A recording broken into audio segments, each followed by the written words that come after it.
আপনাকে কে ফতোয়া দিয়েছে যে বাচ্চা কথা বললে আপনার নামাজের ক্ষতি হয়? কোন মুফতি সাহেবের ফতোয়ার ভিত্তিতে বাচ্চাকে আপনি মসজিদ থেকে বের করলেন? কার অনুমতিতে বাচ্চাকে মসজিদ থেকে বের করলেন? কিয়ামতের মাঠে জবাব দেওয়া লাগবে।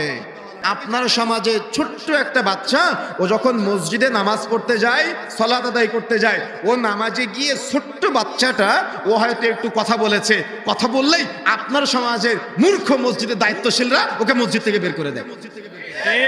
আমি জানি না আপনার এলাকায় আছে কিনা, তবে আমাদের খুলনা সাতক্ষীরাতে আমরা বহু দেখেছি। আমি যতবার সৌদি আরব সফরে গিয়েছি, মক্কা মদিনায় ছোট ছোট বাচ্চারা বড় বড় আলেম ওলামারা সালাত আদায় করে, দৌড়াদৌড়ি করে, কাতারের মাঝে দৌড়াদৌড়ি করে, কেউ কিচ্ছু বলে না। আর আপনার এলাকার ওই মসজিদের দায়িত্বশীল যে বেনামাজি, সে মসজিদের দায়িত্বশীল হয় কেন? টাকার পাওয়ারে। কথা বুঝেন নাই? ওর মাঝে তো দিন নাই। ও বাচ্চা একটু কথা বললেই বাচ্চার বাবার সাথে, অভিভাবকের সাথে কর্কশ আচরণ করে, যে তোমার ছেলে মসজিদে এসে বদাচরণ করেছে, তাকে মসজিদে নিয়ে আসবে না। কি বলে কিনা? ভুল কিছু বলেছি আমি?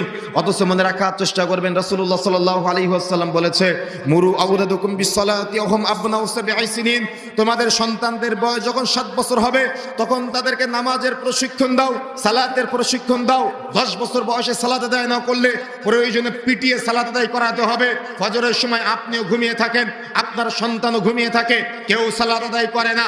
জুমার দিন আপনিও সবার শেষে মসজিদে যান, আপনার সন্তানও সবার শেষে মসজিদে যায়। যাইতে একদিন আপনার ছেলেটা মসজিদে যায়, সমাজের মানুষের জ্ঞান না থাকার কারণে মসজিদে গিয়ে বাচ্চারা কথা বলার সাথে সাথে বাচ্চাকে মসজিদ থেকে বের করে দেয়।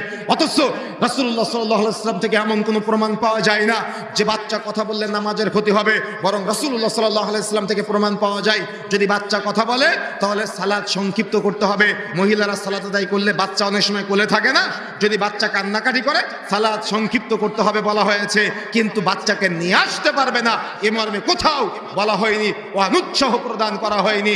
আপনি রাসূলের চেয়ে পরহেজগার হয়ে গেলেন। রাসূলুল্লাহ সাল্লাল্লাহু আলাইহি ওয়াসাল্লাম সালাত আদায় করতেছে, নামাজ পড়তেছে, রাসূলের পিঠে ঘাড়ে নাতি হাসান হুসাইন উঠে, রাসূলের নামাজের ক্ষতি হয় না, রাসূলের সালাতের ক্ষতি হয় না।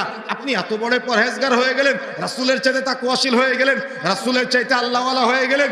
আপনাকে কে মাসালা দিয়েছে যে বাচ্চা কথা বললে আপনার নামাজের ক্ষতি হয়? আপনাকে কে ফতোয়া দিয়েছে যে বাচ্চা কথা বললে আপনার নামাজের ক্ষতি হয়? কোন মুফতি সাহেবের ফতোয়ার ভিত্তিতে বাচ্চাকে আপনি মসজিদ থেকে বের করলেন? কার অনুমতিতে বাচ্চাকে মসজিদ থেকে বের করলেন? কিয়ামতের মাঠে জবাব দেওয়া লাগবে।